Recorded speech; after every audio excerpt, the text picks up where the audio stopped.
Hello then, people. Welcome to the first YouTube live stream that we have done in quite a while. I hope we are all running and okay. Please do let me know in the chat if we are or we aren't. I will just quickly check on my phone if that is the case. But we should be all okay according to StreamYard at least. So don't quote me on that. But we've gone live. Well, we were going to go live anyway to talk about sort of the plans for summer. What needs to happen at Cheltenham Town to move forward and to avoid, back-to-back relegations and anything unforeseen happening. Unfortunately, we have obviously had a lot of changes of plan today, which, I mean, will we ever have a quiet, suitable summer at Cheltenham Town? No, we won't, in all honesty. But we've got a lot to talk about. So we're going to be getting you guys involved in the chat. I'm going to be talking myself, so you get to listen to me waffle for about an hour. And we have also got a nice guest on to get involved. But welcome in, everyone. Kobe, how are we doing? Who's this guy again? Here he is. How are we doing? Wade Elliott talks. Hey? Gary Johnson, what's your thoughts? Well, we will be talking about that in this stream, so don't you worry. So I think I've waffled more than enough. It is time to get on the man himself, Mr. Josh Talks EFL. Hello, hello. He's making his debut on the channel. It's about time, mate. How are we doing? I'm doing all right, mate. How are you? I mean, I was doing good when I woke up this morning. I checked my phone, and then I was not good. Something tells me you had a cheeky line if he was doing good when you woke up.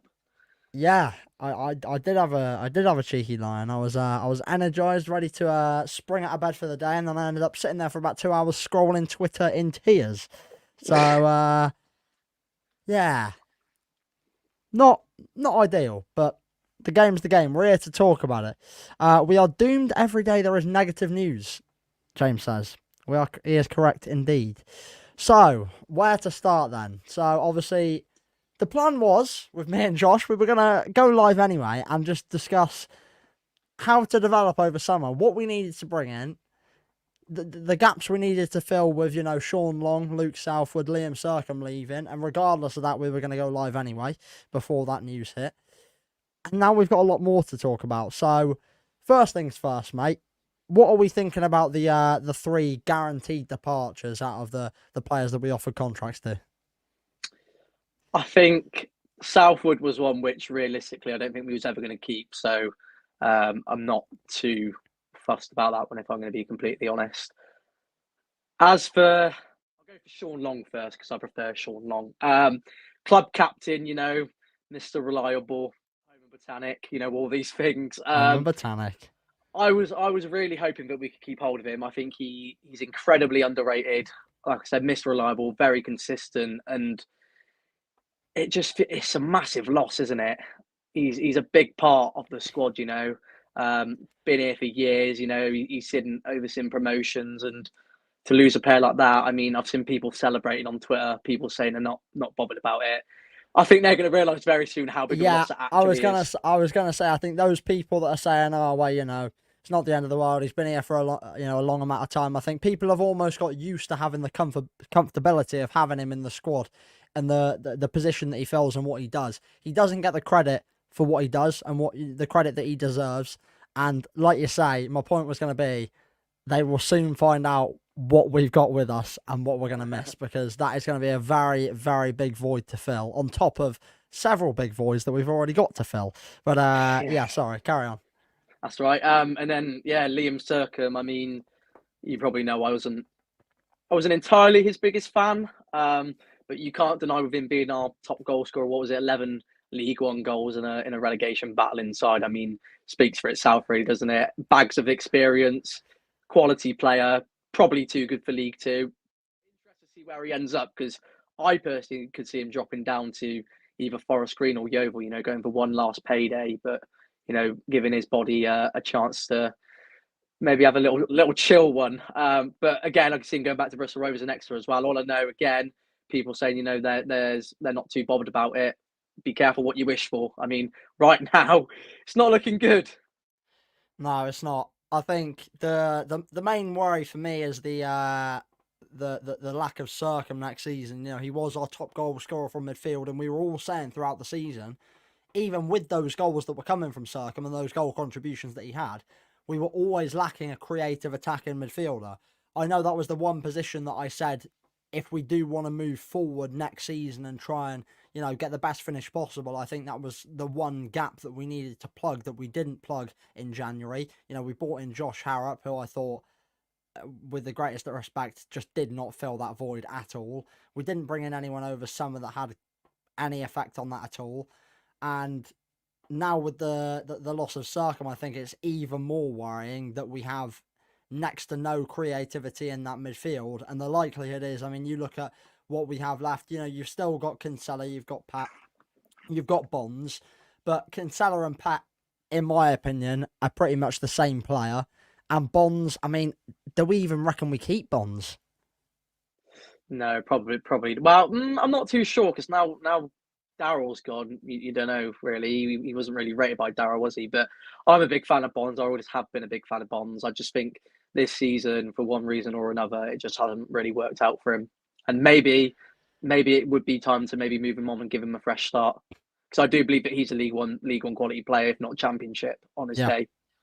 That is my worry. I think we are going to have to do some seriously strong recruitment in that midfield area, but we've got to make the decisions. We've got to recruit well, because a lot of the success that has been brought into the club over the last couple of years has been from the midfield positions.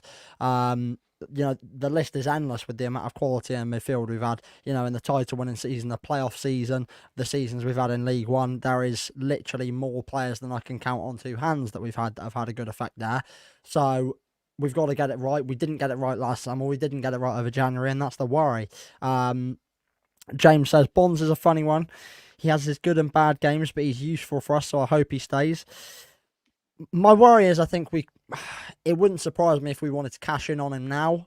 I think it would, at the same time, make sense, because if anything were to go wrong between now and January, if he were to pick up another injury, which we know he can do, he's prone to, or he has a poor season, that money is then gone, in effect, or at least is, halved or reduced in some sort of way. So it really wouldn't surprise me in the most Cheltenham Town way possible to sell him and leave ourselves with even more recruitment to do. But I think with the losses that we've had, we simply cannot afford to sell a player like himself. Ethan says, keen a breakthrough season. Here we go. I recall saying this last summer. I know a few people that did put bets on for him to be League One top goal scorer. 1 goal later. That was a good investment from them. Are you referring to yourself with that Keena bet, or was that not you? No, that was not me. Fair enough. You're a smart man. It was actually just I'm not that much of a betting man. Wouldn't be surprised if Freeston is sold potentially. Solid League One defender. Again, another one that was going to be my next talking point. Another player that is young, is proven. Did have his off games last season, I think it's fair to say. But having said that, the whole squad did. Yeah, it was a terrible season. I think he got a bit more criticism than Bonds and co. I think undeservedly, because some games he was absolutely brilliant. Do you think he's another one that we could cash in on? I think if we was to cash in on him, I would rather cash in on Freestone, just because I believe we get more money out of him. I would want to cash in on him because I absolutely love Freestone, but out of the two ceilings, he's probably got definitely the highest ceiling out of Freestone and Bonds. Yeah, I would completely agree. I think, even more so than Bonds, the development there is so clear to see with Freestone. He came in, his first season was nothing short of an absolute car crash, to be perfectly honest. Or the first performances he had. He got his contract renewed, and I think 95% of people on Twitter were giving it absolute pelters. Myself included. It might not be myself included, actually. I think I might have backed Freestone, I think I might be lying. Yeah, I sort of did, but I could understand why people were annoyed. But it proved out to be a brilliant move from the club. So, I mean, maybe the points that we're going to go on to discuss about all these managerial changes and directors of football, maybe we shouldn't criticise too early because they might be strokes of genius and we might be I, champions in 11 months' time. But I was who going to say, knows? I think touching on Freestone, I think he kind of this season he was almost it was almost a failure of his own success. You know, last season, so not this season, but last season, you know, he came in and wow, what a player up to Bristol Rovers pre-injury. You know, he's probably our player of the season, wasn't he? He was phenomenal. And I think when you've got a lad who's what, 20, 23, 24, comfortable on the ball, you know, can ping it, hard in the tackle, plays with his plays with the badge on his chest. I think, you know, that's really hard to come by. And I think it'll be sad to see him go, but I think it's definitely somebody we should be cashing in on, if I'm going to be completely honest. Yeah, I had it in the back of my mind this season that if we were to stay in League One and Long were to leave, then I did feel that he would be the perfect sort of player to fill the void of captain. To be honest, I thought he Yeah, for was. sure. I felt he was next in line. You talk about the passion and you know wearing his heart on his sleeve and playing for the badge on the chest, not the name on the back. And I think that's the main thing that you can talk about with him. And I do think that if he does go on to move on, which I think is definitely not beyond the realms of possibility, then he'll go on to do good things. But I think the priority is getting a good fee out of him. Moving on then, I think we've done enough discussion about the players. The whole point of this live stream really is it's a bit of an emergency one. Of course, when Pet triggered that clause in his contract for another year, I thought, you know what? Or sorry, signed another deal for next year. I thought, you know what? I think Daryl's staying. I genuinely just automatically thought that's Daryl staying. Obviously, Pat only really came in because Daryl was here in the first place. And, well, I was soon enough proved wrong. Daryl Clark, out the door today, off to Barnsley. What's your thoughts, mate? I think he would have been a fool to turn it down, really, wouldn't it? I mean, you're choosing League One football over League Two football. You know, a club who, to be quite frank, recently has been run like a circus. And I know Barnsley haven't exactly been great themselves recently with the way the club's been run. But they're giving me the choice of, you know, managing Barnsley, managing Cheltenham. I'm off, mate. I'm out the door. Yeah, I think that's been the general consensus on Twitter. You can't blame him himself for obviously turning down our offer and moving on to a bigger and better job. Obviously the frustrations are high.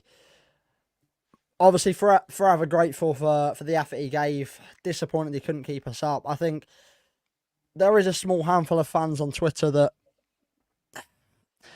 seem to have some interesting opinions on his departure. You know, with regards to him jumping ship, it being a silly decision, him not caring about the club, not having the passion. Any messages for the select few on Twitter, Josh? I think they're all idiots. Speak your heart, mate. Speak your heart. Can I swear on here? Yeah, go on. I think they're all fucking cocks. Ooh, that's untold. Genuinely, mate. I just don't. It baffles me, honestly. They're all fickle. Yeah, I completely agree. It's the problem is I think it's really frustrating because I think by now it had been. I mean, you know, it's been what 3 weeks since the last game of the season. 2 weeks. I don't know. Time honestly flies at this point. I think we're approaching. Yeah, mate. We're approaching a month nearly. Yeah. Coming up to it. Wow. Yeah, long time. But I think people had kind of got used to the idea that maybe we were getting ready for a rebuild under Daryl Clark and he was going to be at the helm for next season. If I'm honest, I had already started planning, you know, videos I was going to do or discussion points on Twitter, you know, planning for next season with him at the helm. I was pretty much certain. Despite the fact that I knew he'd have offers from elsewhere, I just genuinely thought that he was committed. But obviously at the same time, that's not me questioning his commitment by leaving. I think the bigger picture here is, you know, how we move forward with this. Now, the whole discussion today has been about how we bounce back from the loss of Daryl Clark, who we bring in, the transition back to having a director of football. Of course, before we move on to that discussion, we will catch up with the chat, because we do of course want to involve you guys as much as possible. So any questions as we go, get your questions in the chat. More than happy to have any discussion points with you guys joining in. The man himself. You boys want Tom Platt as captain? Do you see him as a captain? It would be an experience thing, wouldn't it? Because at the moment it's a very, very inexperienced squad. I mean, if he's sticking around, I'd give it Freestone. But I mean, if Freestone's off, then probably Pet. Unless we bring a leader through the door, who knows? Yeah, I agree. I agree completely. How can you get Liam Richardson? No, no. That just wouldn't happen. It's such a good appointment for Barnsley. It is, and that is one thing I did want to mention with Daryl Clark. I think it's hard to see. I think it's hard to compare a transition from trying to keep a team like Cheltenham with such a shoestring budget and a squad on such low confidence that takes so much more man management at the start and the mentality side of things. I think it's so hard to compare that to then a team that has got, always been in and around the playoffs since coming back down from the Championship, failed to get back up, and then the weight on your shoulders to get that side back to the Championship. How do you think he will, put his print on that Barnsley squad and take them forward? Yeah, I think it's a really good appointment, but it's a really interesting one from his perspective. He's a gaffer who, with no disrespect to any of the clubs, but realistically, where he's been managing, Bristol Rovers, Port Vale, Warsaw, they haven't really got the resources which Barnsley have got, and the expectation, like you say, and the pressure. So I don't know. I think that he would like that. I feel like he's a sort of person who would rise to the occasion almost. And I'm excited to see what he does. I compare it to Duff's move there. He has this kind of same core beliefs and values which Duff had. Be defensively solid, back five. Make sure you work hard. Okay, the football isn't great at times, but he'll grind out the results. He'll get you those wins. And who knows? It could be another Duff story where he goes in and nearly gets automatic success. I don't know. We'll see. Yeah, it does. I mean, I am getting a bit sick of Barnsley now, to be honest. They're doing my head in. That's twice now they've stolen my dreams. What next? Daryl Clark was always leaving after the disastrous fans forum. I think that's another. I think that's going to take up quite a bit of our discussion time as the fans forum. I know I went on the Robin's Report podcast soon after the fans forum, and it was just an absolute car crash. From top to bottom, that fans forum was a disgrace. I wasn't there. I watched it on YouTube. It was one of the worst run live streams I have ever seen. This is about 100 times better, and I'm doing it from my bedroom. It was pathetic, and the responses from David Bloxham were not reassuring to the fans in the slightest. And I think it just painted the picture for what we're seeing now. It was laying the foundations, and despite the fact that we feel a bit shell shocked and a bit worried, you could easily see it coming. I don't know what your immediate thoughts after the fans forum were, but myself included and several others, I honestly could see this coming. But what were your thoughts, and how do you think that's helped contribute to today's news? I think the first thing to address is the timing of it. It was really, really strange. And was it after the Burton game where we had just had a massive win, everybody was on the up, and then, we get told there's a fans forum, and then like you said, I don't think Bloxham could have made himself look any worse with some of the answers he gave. And from Daryl Clark's expression, like body expressions, and just the way he was around it, you could kind of tell that he wasn't hearing the things he wanted to hear. He's an ambitious guy, and when you're getting told there's no vision, no clear plan of moving forward, you don't want to hear that, do you? You just don't want to hear that. And I think it does contribute to where we are today. And it probably made it a lot trickier for the Stevenage game as well, because I don't know if I'm not going to question his professionality, but maybe his head wasn't in it, maybe his heart wasn't in it. Who knows? Yeah. There's so many there's so many words you can use to describe the past few months with everything going on upstairs on the pitch, and now everything that's come to fruition today. James says aim now is survival, and then hopefully things can get a better season after. I think, if I'm honest, I think the aims were just to be as sustainable as possible next season. Anyway, I don't think the aim was ever to get us straight. But I mean, of course, they're going to aim to get us straight back up, but I don't think that was a realistic aim. I think we all knew what was on the plate, even with Daryl Clark in charge. We knew how good of a manager he was, but the players that we were going to lose, the financial restrictions that were placed under, of course, we made a massive loss last year, which a lot of people haven't, remembered to mention on Twitter. We're bad enough off financially anyway. In this current moment, we are even worse off. And I know, people can say, oh, we sold Will Goodwin, we sold Alfie Mate. At the end of the day, we made, what was it, a 500 grand net loss or something stupid like that. It's not put us in good stead for next season at all. And today's news is just even worse. Worse news for that. We will get onto the rest of today's news in due course, but I will just quickly catch up with some of these chats. I will pick out a few. Let me just read Connor's before I put it on the screen to make sure there are no bad words. In my opinion, the club need to let the dust settle on this slightly, give it a week or so, because appoint the wrong person right now. The way the fans are feeling is going to be detrimental. I completely agree. I have never heard Connor speak so well in my life. Get him on the channel right now. No, it's completely correct, but unfortunately, it sounds like we've already made the decision on manager. I mean, what I would say is we don't know how long the cogs have been turning on this process. We don't know how long that the board has known that Daryl's leaving. We don't know how long that we've known about the transition to director of football, and therefore the plans of a manager next season. So obviously they might have had this in the planning for 3 to 4 weeks already since the Stevenage game. I highly doubt that, but we don't know what happens behind the scenes. What's your thoughts on Connor's comment, mate? Because I know a lot of people in this chat will think differently to what I'm saying as well.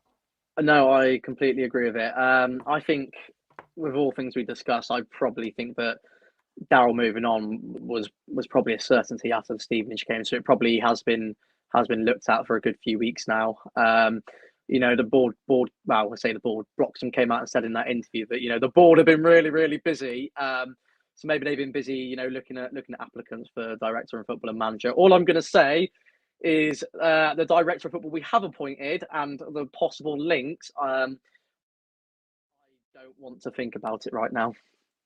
I really don't want to put myself through that. Yeah, I don't blame you for the negativity. Jaden says, it's like when he left Walsall to join us, Vale. There was 12 places above us in the league, but dropped to us because Walsall wasn't giving him the financial backing. Not surprised he left. I think when you're a manager of a club like us, if you don't get the backing and you've just got relegated, the likelihood is you will leave. I don't blame him in the slightest. I feel like I'm just repeating what I've already said, but I think the financial backing and the plan outlined that apparently is there. I'm not sure how much I believe that the plan is there or in the strength of the plan that is there, because in the last few months it's been an absolute mess. There hasn't felt like there is any form of plan at all. We need nothing but clear structure for the rest of this summer.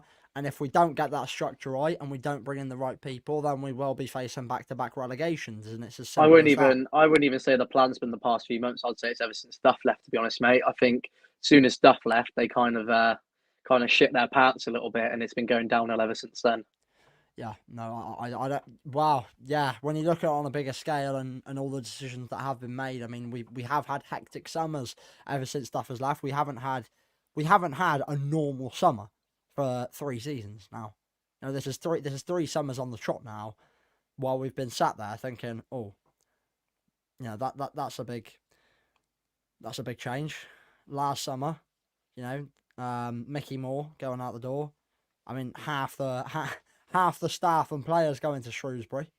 The list goes on. It's and then what we bring in as well, what we've brought in just hasn't been sufficient. I think the recruitment was still decent under in the summer between Duff and Wade joining. I still think the recruitment was decent then, but it still wasn't as good as the window before. And then ever since then, it's gradually gotten worse and worse and worse. And we saw it last summer. I mean, the worst set of loanees I think I have ever seen. It's probably the worst window we've ever. Can't speak. It's probably the worst window we've ever had, I would say. I mean, I think all you have to do is look at the loan players. You've got Luciano Doria Henry, who got injured 2 games in, and no one has heard of since. For all we know, he could have disappeared off the face of the planet. Ollie Hammond, who couldn't get a game National League. Looked very good at youth level, but lovely lad, and I'm sure he's still got potential in him. But I mean, yeah, couldn't get a game at Oldham for love nor money.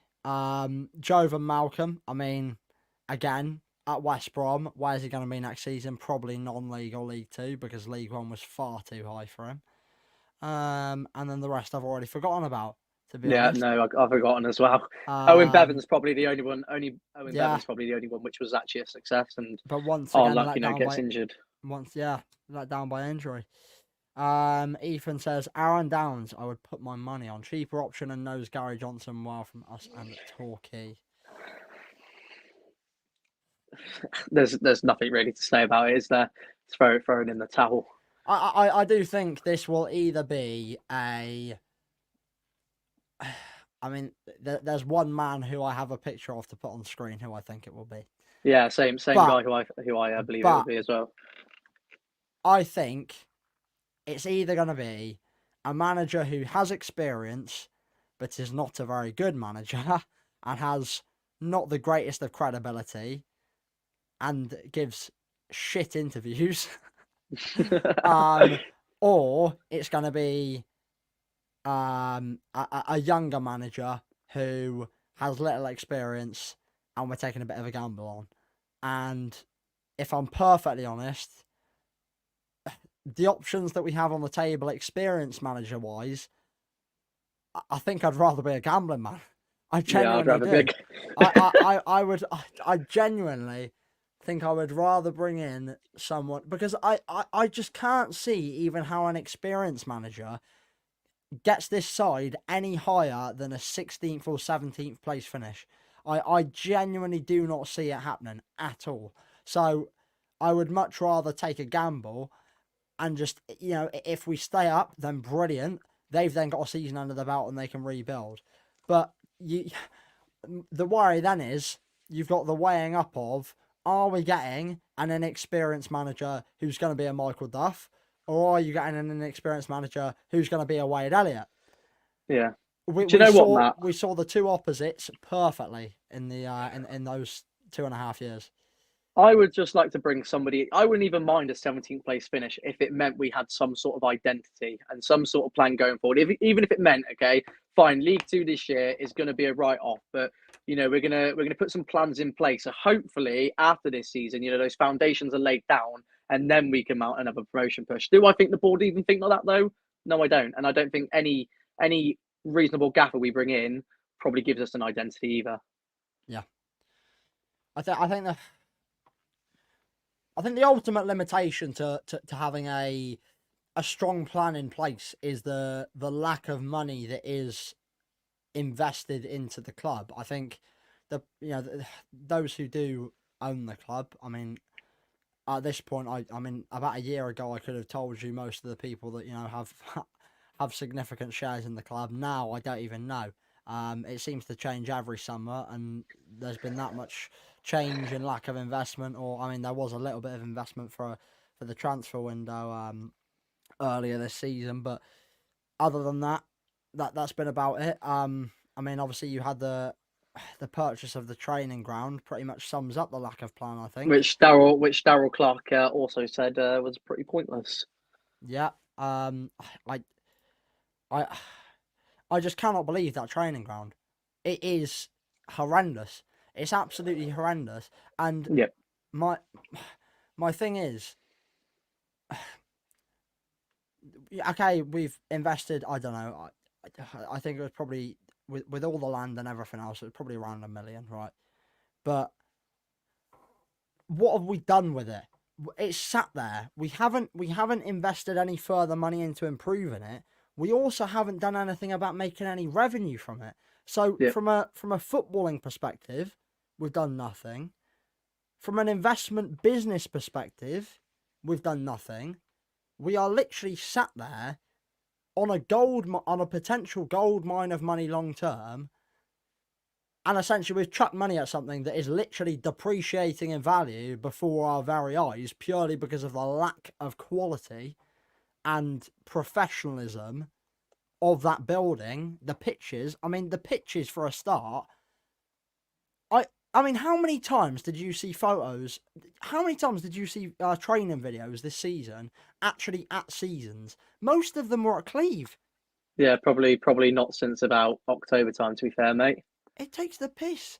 I know we've had horrendous weather, but how many pitches have we got on that plot of land? It takes the piss. What are we doing to make that ground more playable? Why are we not? I know Astro isn't cheap, but why are we not investing in making the surface more playable? Why are we not investing in the building? Why are we persisting with training using the training facilities of a side that's 5 tiers below us? It takes the mick. Yeah, We are yeah, literally we're making a mockery of ourselves before our very own eyes, and I don't think the club seem to see it. It just takes the mick. And I would love to know, genuinely. We will get onto the director of football decision in a sec, because that's going to blow my mind even more, talking about that. But how those at the top of the club with any say and any money in pocket, any money in the club to make decisions, how, as a businessman or a footballing brain, you cannot see that training ground is a fundamental flaw in what happens on. Forget a business perspective. It's also impacting what happens on the pitch. How you cannot see that and the business side of it from a profit perspective is absolutely beyond me. absolutely spot on, mate. I mean, I got nothing to add. I think you've summed it up perfectly. Don't have anything to say on it. Yeah, it's just silly. It's not. It's going exactly. Yeah, someone just said in the chat. It really is silly. Right, before I rant anymore, well, I will be ranting more in a sec, but I'll let Josh do more of the ranting. Today, Cheltenham Town, of course, when it came out that Daryl Clark was leaving, we were told by John Palmer that there was going to be a director of football appointment. And I thought, you know what, that sounds good. And then I thought about it, and I thought, it's going to be Russ Milton. It's going to be Russ Milton, and I'm going to cry. If it was Russ Milton, I think I would be less disappointed and less annoyed than I am now. This could in all fairness, this could prove to be a good decision, but I think the odds of it ending up being a good decision is about 500 to 1. If we've talked about gambling all stream, we may as well carry on. I think this is evens to be an absolute car crash. We have brought back Mr. Gary Johnson. Of course, manager here, took us down to non-league, brought us back up. Horrendous football. Genuinely horrendous football. And I mean, I think looking back at all the protests of his time here on social media is all you have to look at. Josh, talk to me, mate. I hate him. The bloke's a fucking twat. I can't stand the bloke. Like you said, it could turn out to be a great decision. Okay, it could work out to be fantastic. However, the fact that we've even gone for him on the terms which he left, I just don't know how. I don't know how we can look at that and take ourselves seriously and think, do you know what? Yeah, Gary Johnson worked so well last time. Let's bring him back in. The bloke's a fucking melon, mate. He burnt bridges with the whole fan base, and like I said earlier about those lot on Twitter, I don't even. I mean, they clearly got short memories. That's what I got to say. I genuinely listen. I know some people love Gary for what he did for us in the National League. You know, the players that came in under him, what we did in that season was excellent. But I think every other aspect since coming back up, when we went down, underneath him, it just astounds me that we've I somehow just, come to the decision of bringing him back. And it's not even just that, it's the fact that you look at his time since being with us, and before, in fact, everywhere he has been has ended toxic. yeah, Where has he been that hasn't ended toxic? the What does that Latvian national say? team. What does that say about him as a person who we are trusting with all our big decisions with regards to what happens above the manager, whoever that manager will be, which we will get onto? I mean, I don't know what more we have to say. Anyone in the chat, please do put your thoughts in. We're more than happy to read your thoughts and discuss those, because I think me and Josh, even still, after, you know, however many hours it's been, 10 hours or whatever since we found out the news, are still pretty much speechless. It is, you know, we've seen many Cheltenham Town decisions, if you like, horrendous decisions, silly decisions that you think a football club wouldn't make. We've seen those sort of decisions before. This one takes the absolute piss. It is literally it feels like a middle finger to the fan base, if I'm perfectly honest. Yeah, I think, you get told you're getting a director of football in after everything they've been through. It's really exciting.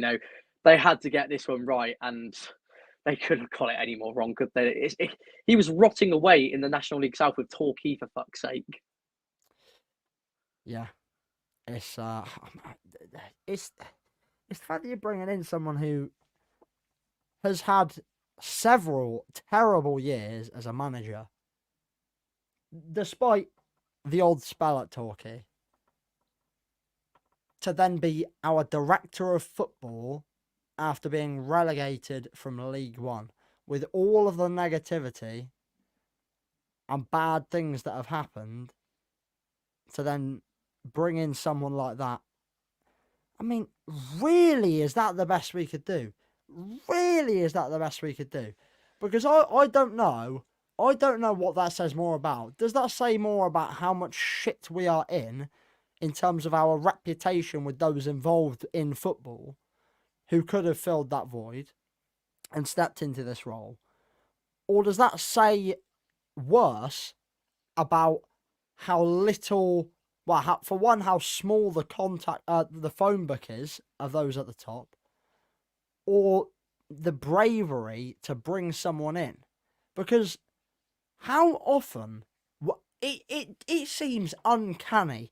You never, ever, ever see you never see a National League South club doing stuff like this, let alone a Football League club. When do you ever see a club bring in a director of football who was previously a car crash of a manager for your club? Who, like you Yeah, said, burnt bridges with the fan base. sleepwalking us back to the National League at the time he got the boot. Just yeah, it's baffling. But I mean, the only thing I can suggest as a counterpoint, and I'm not justifying the appointment whatsoever, but you look at Cheltenham Town as a club, and the resources it's got, and how it is financially, and you've got our stuff. Like, why would you even come to a club like that? It's not exactly an attractive club to come to. If you're going there, you've really got to back yourself to try and Yep. try and make something out of nothing. And with all due respect, I mean, Johnson's gonna he couldn't polish a turd to save his life. So there you go. I don't know. It's baffling. I don't like the decision. We're gonna have to put up with it, and unfortunately, I think it's going to be like last time. And I think he is going to be guiding us back down, if not this year, then maybe next year. Yeah, I that was going to be my next point. I think I do just want to say to everyone watching, I think that this decision is outrageous. That's not to say that won't back him. I wish him the best. Obviously, he's he's working an important job for the football club I love, the football club that we both love. We wish him the best. We're not preying on his downfall. It doesn't mean, but that doesn't mean that this is not a horrific decision. This is not his doing. This is the club's doing. This is all on the board. Once again, I mean, if we were planning to bring in Gary Johnson, then I don't even know anymore. The plan, if there is a plan, is burn it up and start again.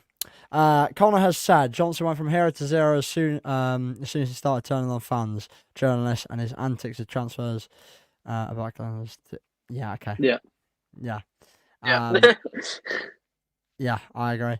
I'm concerned that we are apparently going back to buying development players. That's what got us relegated last time.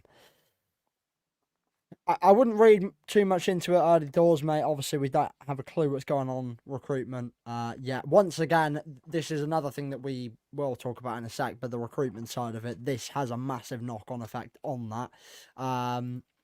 Manager definitely going to be Lee Johnson. That'll be announced tomorrow to add to another negative day. Once again, we will talk about who we think the manager will be. I think me and Josh are pretty much in sad agreement of who we think it is going to be. Someone says, you're both my favourite TikTokers. I mean, I wouldn't say I'm a TikToker, but I do appreciate that, my friend. Much love. I have no doubt that Gary has contacts. I have no doubt that he has a pool for decent calibre of players at League 2 level. By some miracle, we got back to League 1. We are back to square one with a below par setup. Yeah. I mean, I touched on that. I touched on that earlier. I said I think if we were to go straight back up, I don't think that would do us any favours. To be honest with you, I think for the sake of the football club and for hopefully having a game plan moving forward, that we probably do need to stabilise in League Two for 1 or 2 seasons, as depressing as that sounds. If it means that we have a game plan moving forward. Yes, completely. I mean, what is the game plan? What is the plan on and off the pitch? We'll hopefully find more out about that in the coming weeks. I think if I'm in David Bloxham's position, I'd be asking to do interviews every week now. I think you have to do everything you can in his position to get the fans back on your side. You are so far gone. You have to do everything in your power to try and build those bridges and get a bit of belief back in the fan base. And he's got a lot to do. I think it's fair to say, but speaking a bit more would be a start. He only seems to do interviews when he has to, which I think, I know you don't see many interviews with people like himself at other clubs, but I think with the position he's in, you could say at this point he is slightly on the chopping block, so I think he could do himself some favours by speaking out a bit more. Bloxham, has thought he won us the national. Bloxham has thought he won us the National League. Fans will love this guy's watch. Oh, wait, why are people angry? So out of touch, it's scary. Yeah. It does feel. It does feel like. Sorry, I had a seizure reading that. It does. I said it feels like a middle finger to the fan base. It's either a middle finger to the fan base or it's just a completely. His head is just it's on another planet if he thinks that's a smart decision. But at the end of the day, you got to remember it's not all down to him. There are other people involved.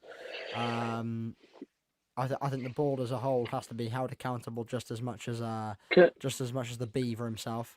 Can I raise a point, Matt? Because I touched on this earlier in one of my TikTok meltdown. I think the board don't help themselves at all. You look at Cheltenham, and if we're gonna speak about us, we probably live in quite a nice, well built up area with people who are wealthy nearby. I saw that there's 4,000 millionaires living in Cheltenham. Okay, and I'm not saying we have to go getting a millionaire, but surely you would be thinking that they would try and pitch something to some business owner nearby. Even the race course. You've got unlimited facilities. Well, not unlimited facilities, but you know what I mean. Like, you've got so much there to work with, and they're just not Well, there's a doing lot anything. of land. There's a lot of Yeah. land for a start. There's a lot of investment opportunities there. I think the point that I always go back to. But by the way, I completely agree with you. The point I always go back to with the pitching and the whole investment thing is, and this is, I always get so worked up when talking about this. Why, when we won League Two, the club's greatest ever achievement, why then did we not go and then pitch? Why did we not make it this attractive investment option? Why did we not invite investment? Why did we not, pitch the club to other people that could have brought in more money to develop the club and make us a sustainable League One club, like the board said they wanted to be? Why were they not doing anything from a business and financial perspective to help on the pitch matters? They did nothing. They did absolutely nothing to boost the resources, the finance, the people on the board, the knowledge that's available to us. They did nothing. It was a case of we went with what we've got. We came up, we won the league, we came up, we didn't even develop the ground. I mean, you talk about the investment side of things and everything else. I agree with you, but it's not going to happen. If they didn't do it then, they're not ever going to do it. And if they do try and do it, now, who's going to invest in a side that's just been relegated? Yeah, no, spot on. It's just frustrating. I thought I'd raise the point because it's a frustrating one, but it's definitely something which they obviously should have looked at. But there are a bunch of plebs on there, and tight knit group. They think it's their football club, and yeah. I think the only chance of investment we've got now is someone like bloody Tom Hanks coming in and just being like, "Yeah, man, I want to buy a football club." It's literally, and then just recklessly buying Cheltenham Town. That's literally the only hope we've got. Just some clueless American businessman who's going to chuck money at it. Can I just clarify? I do not want that to happen. Some talk about season tickets in the chat. Stop applying logic. It's not the way our board works. Well, there you go. Well, it says a lot when two young lads have got more logic than fucking businessmen. Well, they're all too old, aren't they? That's what it is. They're all too old. Okay then. So now is the time. Now is the time. And I want to see what the chat thinks first. So Daryl Clark, of course, has left. Gary Johnson as director of football. Who do you guys in the chat, before we talk about it ourselves, who do you guys think we will bring in as our new manager? Now, I do think there is one obvious option that a lot of people will go for, but in all fairness, we have no concrete information. So theoretically, it could still be anyone. Theoretically. Please. Yeah. We'll wait for what people say in the chat before we discuss it. But we're a rugby county, but we're a racing town. Same old excuses because the board can't be bothered to do anything themselves and go find the investment. Indeed. Ethan says Lee Johnson or Aaron Downs, although who else would come? Yeah, to be fair, who else would come? Claire says Klopp. Good shout, that. Yeah. Pilo says it's either Lee Johnson or Downs, which is fucking jank. Yep, spot on, mate. Pilo speaks sense. Curtis Dave. He'll be too busy. He'll be too busy doing his punditry, won't he? He loves it. Yeah, I mean, I feel like I'm quite glad of that, if I'm honest. I don't think I'd want Curtis Davis as my team's manager, to be honest. So, honestly, me and Josh didn't even discuss this before the stream, but I got an image up, and we are both pretty convinced of who it's going to be. Prick. Look at him. He's such a fucking prick. I can't stand him, man. I can't even stand to look at him.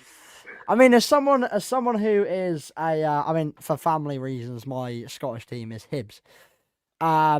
Follow them quite a bit. Watch as many games as I can on the telly. Watch all the interviews, watch all the highlights. Putting up with him as Hibs manager for the time that he was there was horrendous. It was horrible. It was, and you know what? I always thought, you know what? I hope that he doesn't fall far enough to end up being our manager one day. I genuinely always thought that, and I thought because of the Johnson link he might. But then again, what he said about Cheltenham, because of the treatment that we gave him and he and his dad gave us, I thought, oh, he'll never come here because he hates it. And now, are we on the brink? Are we on the brink of seeing it happen, Josh? I just when Gary left, I just could never have even imagined Lee even coming into the equation, mate. And I think he's front runner. I agree with everybody. It's between him and Aaron Downs. But you know, his dad's in charge. Why wouldn't you put your son at the forefront? I think it has to be him.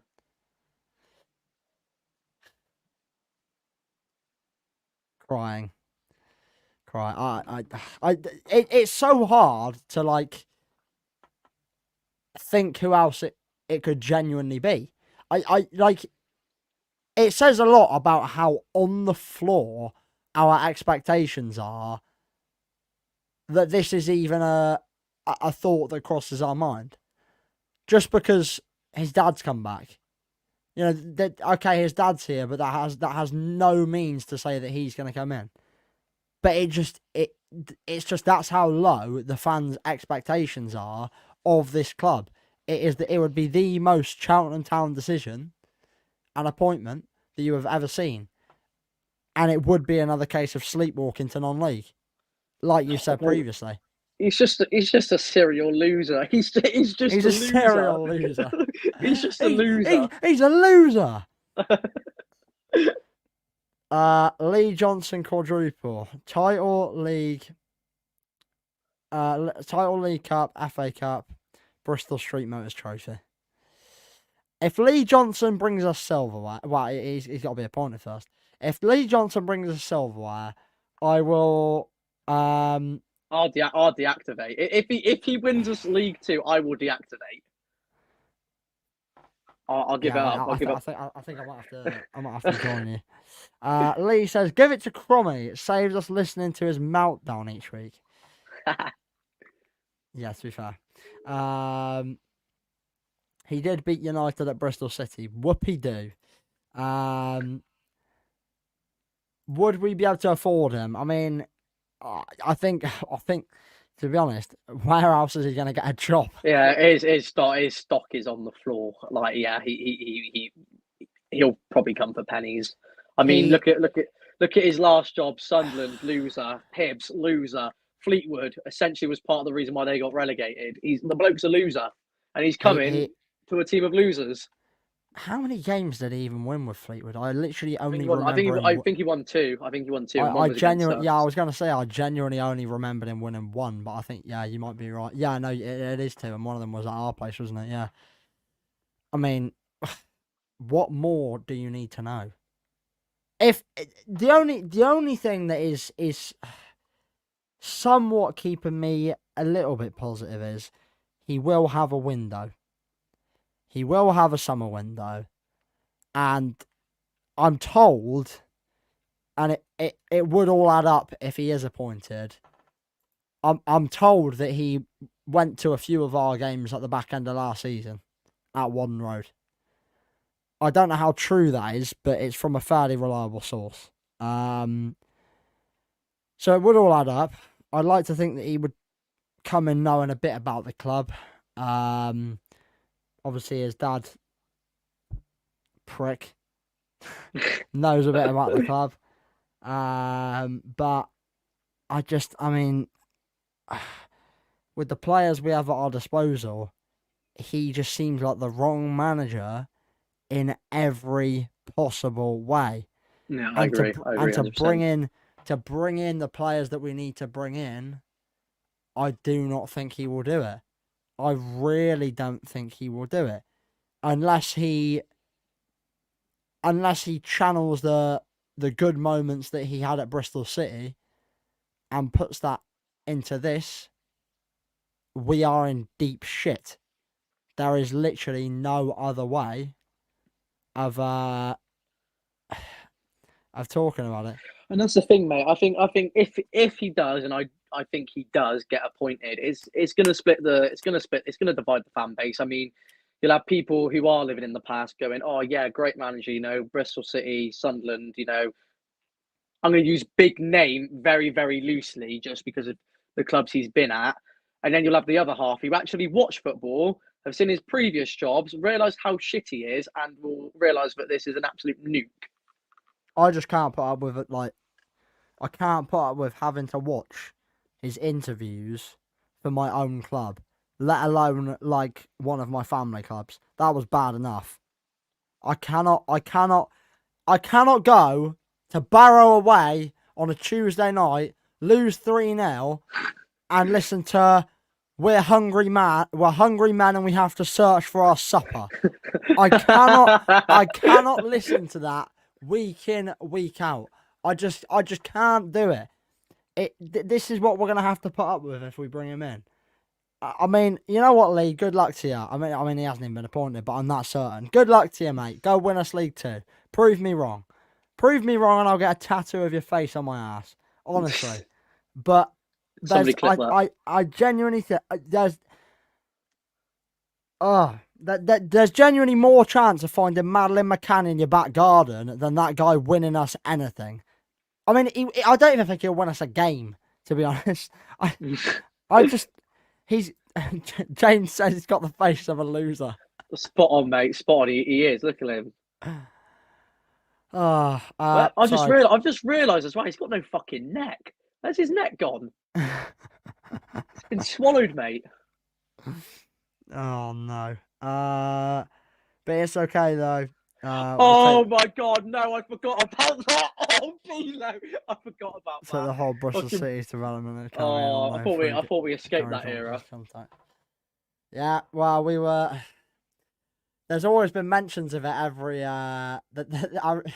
You always see on Twitter, oh, but why don't let's just go and raid Bristol City for some loans? That always worked in the past. Everyone always jokes about it, and maybe we shouldn't have joked about it so much because it's back. It's back. Something tells. Someone says something. Ethan says something tells me Matt doesn't like the Johnsons. I mean, why would you like the job? They're miserable bastards. They're losers. Why would you like them? Gary Johnson has given us no reason to have any sort of liking towards that family. It is quite something. So, moving on from the absolute catastrophe that today has been, should we just briefly have a 5 to 10 minute chat about what we were actually planning on talking about, which is recruitment. Now, I do just want to say that we have already lost, and we will already have lost out, and we will continue to lose out on time with bringing in players because of this whole shake-up upstairs and on the sidelines, which is going to have a massive effect on who and what we can bring in. But if I were to say what positions we need to invest in, and you can't say all of them, what do we need to look at? I'm going to say all of the back line because I think we've generally got about one defender left, and he probably is off in Freestone. So, yeah, definitely back line, goalkeeper. I mean, midfielders and attackers. I mean, we've still got in decent numbers. We're probably all right, to be fair, with who we got up there. Maybe get somebody in to replace Keener. But like Street, Keener, and Taylor. I mean, they're not bad options for League Two, are they? I think Street will be integral next season. Yeah, Pet, Kinsella, Thomas. They're all going to be key players next season. But yeah, I mean, we've got one defender at the club at the moment. I think if Bradbury has signed a contract, then we got two. Yeah, Bradbury's triggered a clause in his contract to get an extra year, so he's whoopie do. Yeah, I mean, we need another player in every position of the back line. Yeah, or I mean, more. I realistically, mean, we need 10, 11 players in total at least. yeah, but yeah, well, that's the bare minimum. That is the bare minimum. I think I mean, before we knew about, I mean, it was obviously it was pretty apparent the Southwood was going to leave, but before we knew about that, the three that I had in mind, regardless of if Long and Ferry were to leave, was we need another left wing back, we need another right wing back, we need another centre back or two, we need a centre mid, and we need an attacking midfielder, an out and out attacking midfielder. I'm not having this central midfielder that has presence going for. We need an attacking midfielder. Yeah. And I'm not asking for another Callum Wright.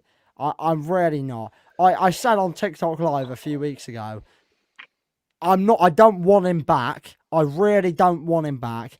But we need another Ryan Broom. We need another Ryan. We need another League Two Ryan Broom. It's just frustrating to miss out on like somebody like Joe Sabari. You know, location was brilliant. You know, location you couldn't ask for much more. You know, somebody who played Championship football, played League One football, okay, dropped down, played National League, but balling out. I mean, that would have been like even just that sort of signing would have got everybody back on board. And yeah, I mean, it's just shit in it. Well, it's too much. It's too much faffing around with all these off the pitch matters. That's the problem. We've sat here taking too long over getting these things sorted. I mean, I know the whole Daryl Clark situation is entirely dependent on when the Barnsley deal was pushed over the line. But why why would you not at least bring in the director of football earlier on and announce that earlier on, so at least we can try and make some form of a start on the recruitment process? Yeah, spot on. Even if Clark was leaving, you know, get direct football in early on. You know, get his ideas on board. I completely agree with that. I just we've once again. I mean, two to three summers in a row, we've now missed out on like 3 to 4 weeks of recruitment, or well, at least planning of the recruitment. I genuinely, how much of an idea we have on what we're bringing in, I bet it's nothing. I bet we don't have a clue who or what we're looking at yet. Should we make a I prediction? Go for it. When do you think we make our first signing? What date? Give me chuck out a number at me. Because Okay, I don't see one coming in at least before June. I think first signing comes in after June. I'll say. You know what? I'll say it will be between the 8th and 10th of June. I was going seventh, so yeah, I'm around the same ballpark. I think it will be the weekend of the 8th of June or the Monday 8th of June. Um, I, I mean, it's just not going to be sooner, is it? It's just not going to be. And if it is sooner, it's going to be a shit signing, Mm-hmm. Yeah. unfortunately. But then No, I mean, but then you can make the same argument if we leave it too long. Half the good players that we could have bought in are already off the table, so it's fine margins, isn't it? yeah, but I don't know how comfortable I would feel about, you know, Gaffer coming in straight away and getting a signing within like the first 2 days. For me, that would just seem really rushed. So I would prefer it if we maybe delayed it by like a week or two and not do it straight away. But yeah, it doesn't look good at all. And again, the same old Cheltenham, you know, scraping the bottom barrel, not taking ourselves seriously, and find ourselves in the position which we're in. Yep, completely agreed. June 20th, Dan Holman out of retirement. I still see he does his training camps. He's keeping himself fit. I'm sure he could lace up the boots one last time. He'd do better than Keane, wouldn't he? Last dance. But yeah, so I mean, I'm sure you've done a bit more looking into it with players that we can bring in.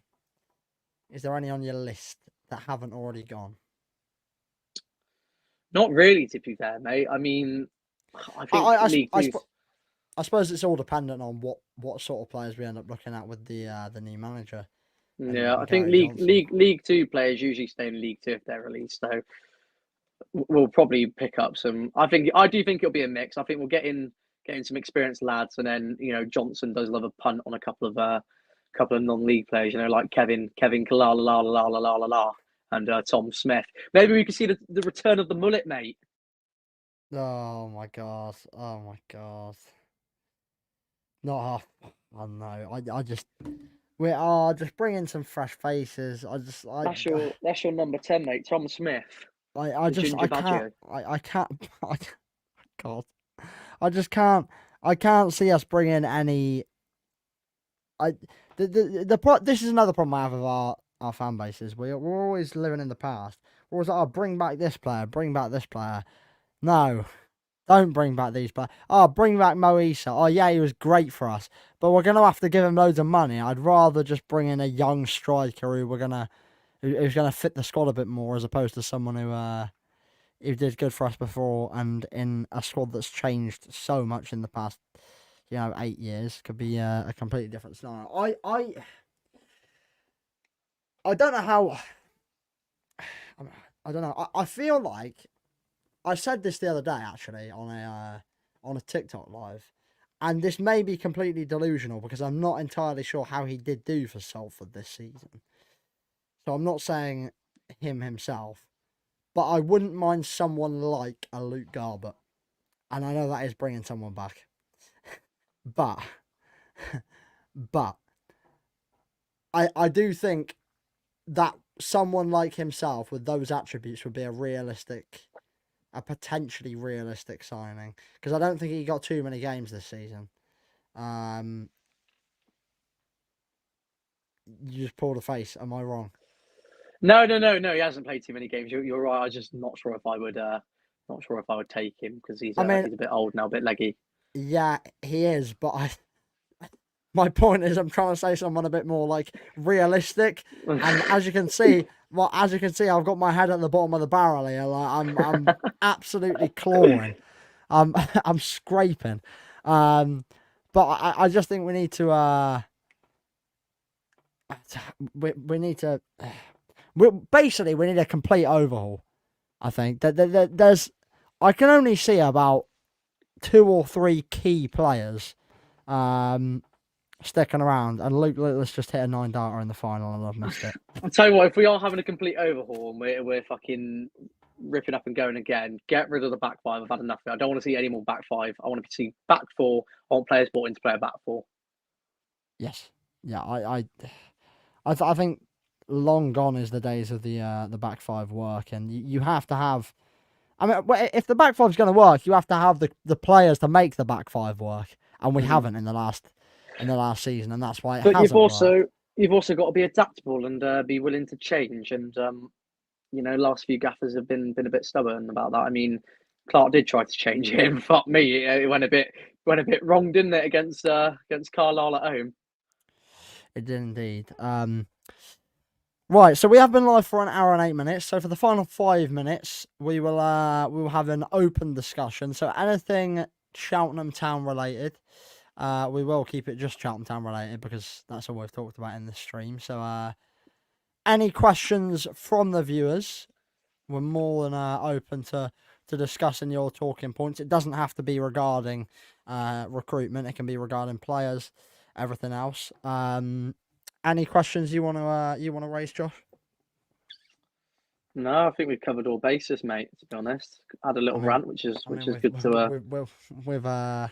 We've ranted for long enough, I think. To be fair, I'm quite impressed that we did manage to get it to an hour, because I thought we're either going to not be able to talk for long enough, or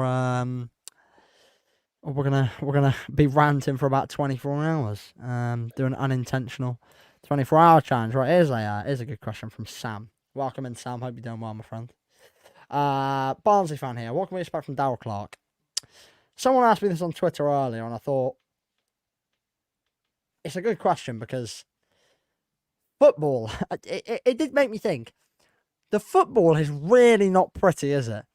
You don't really think about it at the time. The football it's not horrendous to watch, but it is certainly more results focused than I guess aesthetically pleasing. But his he will work for the fans. He will, he's not scared to make big decisions. He's not, he's definitely not in his shell. He's going to come out and say stuff in interviews how they are. I think that's one thing we realised very, very quickly, even within his first interview. And he's a very honest manager, but I think it's hard to know what you guys will get from him purely because, like I said earlier, it is a massive transition. His mentality will be completely different. I think he had to be quite soft with us because I think he was working with quite a fragile squad after the first 11 games. He came into what was an absolute wreck. He had to be he had to be considerate of what had been before, and he had to be much more of a man manager. I think at Barnsley that will not be the case. The man management side of things is far less of a predominant factor in what he needs to take care of. So I think it's hard to know from an actual manager to player perspective and what he will get out of that squad, but we'll soon see what sort of players he brings in. We did talk about where we think he'll end up with them come the end of next season, slightly earlier, and what he will bring to them, but obviously it's very early doors, so who knows. Board are going to come out and say that they've fixed the water pressure. It's the small victories. I mean, honestly, it wouldn't surprise me if even that needs fixing. That is the thing. We spoke about the training ground being falling apart and everything else, but then you've also got to remember the fact that the actual players' facilities at the ground. We talk about the fan experience at the ground. I've seen the dressing rooms in the last year. They haven't changed. They haven't changed in about 10 or 12 years. Yeah, they're exactly the same as when I used to play at Cheltenham as a kid, and it's exactly the same. Hasn't changed at all. It's benches and pegs. They can't even be asked to expand it slightly and build like wooden cabinets like most other home dressing rooms do. Can't even be asked to do that. It's even the clubhouse. It's like a fucking almost like a community centre sort of pub, isn't it? Like it's just a shambles. Don't get me started on the clubhouse. The clubhouse. I mean the carpet. The carpet is the worst thing I've ever seen for a start. I mean, you look around and you think, oh my God, this is an absolute dive. I just want to look down and not have to look at it. And then you look down and it's even worse.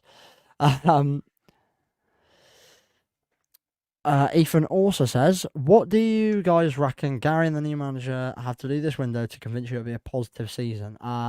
It's not going to be a positive season.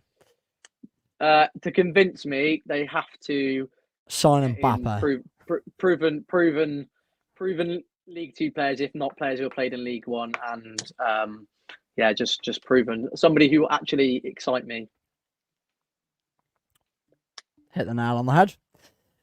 One more from me. How did you find Jack Shepherd last season? I think the injury knocked him back a bit. I think before the injury, he was really starting to come good. Obviously, I think the goal helped his confidence massively. He was really starting to become an asset in that defence to us. I did really start to like the look of him. And then ever since he came back from that short-term injury, I just don't think he looked quite as convincing. I don't think it was probably the right move either, to be honest. Like you could see that the style of play which he implements as a defender didn't really suit our play style. He's a ball playing centre half, and all we would do don't is play out from the back. No, we hoof it long. It's that's another thing. I mean, we have all these technically able midfielders who just don't offer themselves. They don't offer themselves, and they never got any criticism for it. That's one thing that really annoyed me when, Freeston and Long and Southwood got criticism for playing it long. Okay, they're hoofing it long. What are the midfield doing to offer themselves for passes?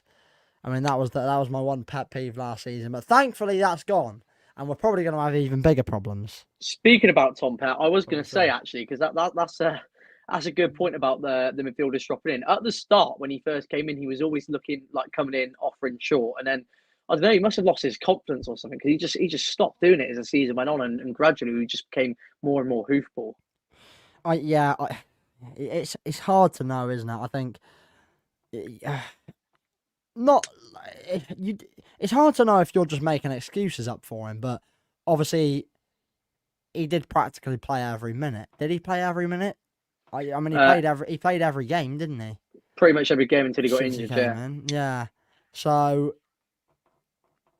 yeah, I mean, maybe tiredness came into it, but I don't know. I mean, maybe he got told to stop because he did just stop very abruptly. It's weird. I mean, it's it is a strange one, and it's definitely worth talking about. But unfortunately, it's one that's hard to put your finger on and put an answer to because I think it was.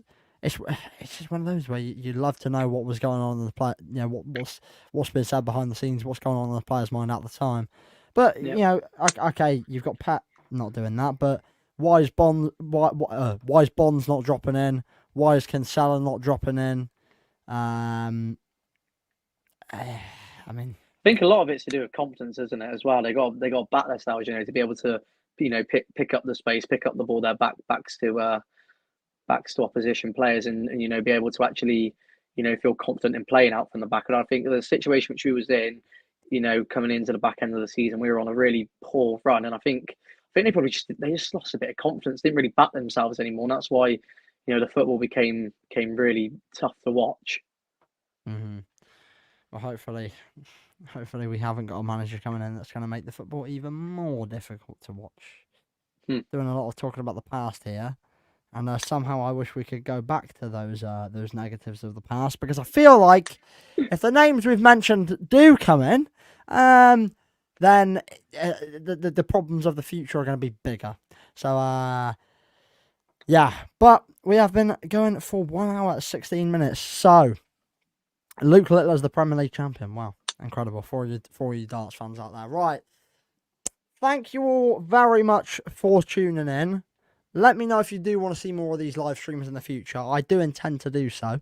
I would also love to get this man on even more frequently. He is an absolute legend. I do think we can certainly help each other out content-wise. And who knows, we could start doing a little weekly thing together. Maybe it's not stuff like this, but maybe it's who knows? We might make some further plans down the line. So drop me a message if you want to see any other stuff between me and Josh in the future. It is a joy to work with him, and obviously it's good to see him doing so well. Congratulations on 10K, by the way, unreal stuff. Appreciate it, mate. And make sure your videos are always over a minute from now onwards. So yeah, thank you for tuning in. If you haven't already, do smash a like on this stream. Of course, if you do want to rewatch any elements of discussion, they will be saved as a video on the channel. So go drop it a like, subscribe to the YouTube. We are still on the road to 3,000. I do apologise for the lack of vlogs while you're all here. Obviously, I have said on my other socials, but I did just burn out. I've literally just come up to my A levels now. Thankfully, I've got a massive break, so I've had the time to do this. But yeah, I just didn't have the time to edit the videos, and I got to the point where I was doing so much work, I just couldn't physically bring myself to do it. Laziness or just a burnout, I don't know. But they will be back. The content will be back, especially next season. I'm taking a gap year, so there will be even more ground tops. Pretty much every Cheltenham game. And I can't wait for it. And I hope you can as well. So yeah, much love. Subscribe if you haven't already. And go and drop a follow to JoshTalksEFL on all his platforms because he is an absolute legend. And yeah. Thank you very much, James, for popping in. Thanks to you all. And I'll see you all again very, very soon for another stream. All the best. See you soon.